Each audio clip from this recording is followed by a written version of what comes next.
So how did you get into the military? Like you're in martial arts. You grew up in did your teenage years and started boxing in England. Mm-hmm. And then how did you what you went back to Sweden and Yeah. enlisted into the military? Yeah, so if you live abroad and now Actually, you went to Mexico as well.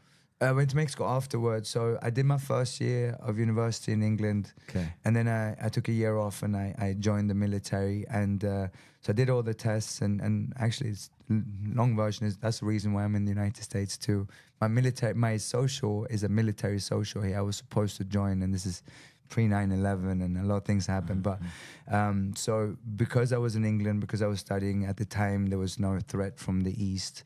So I wouldn't have had to join if I didn't want to. I wanted to. I wanted to test myself. So I went, and then I did the tryouts, and then I did the tryouts to be able to go to with the Special Forces, Army Rangers, and I did it. I was there for 7 months, and then my goal was to join the UN, the United Nations Peace Corps, and go down. At the time, it was Yugoslavia, right? And the Bosnian War, and to go down there, and then I was injured. I got a knee in the back, and it sounds like cool, Special Forces, right? But we were playing a non-contact sport like floor hockey, and this guy was running, and he decided for some reason to jump over me. I was down on my knee, and I went to stand up, and so it was like a flying knee next to my spine. So it took me 2 months to get back to walking from that, and so I had the honorary medical discharge, and that's when I moved to Paris, and it took me a long time. Like, it took me a while to be able to walk properly and so on. And then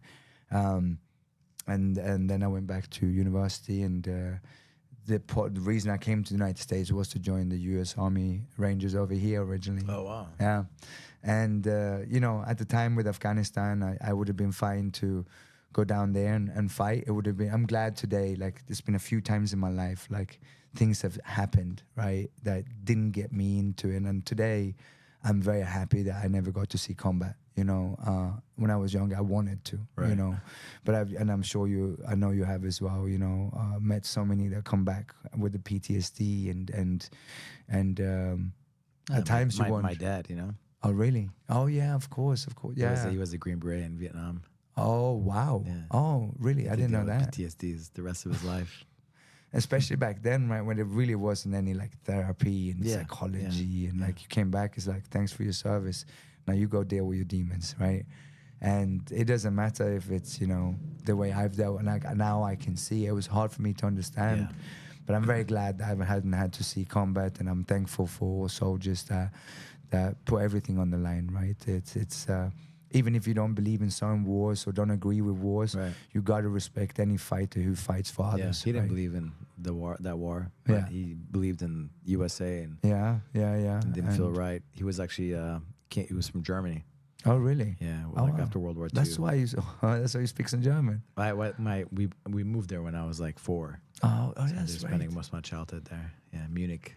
Yeah, I was about 2 hours north of Munich. Yeah. Oh.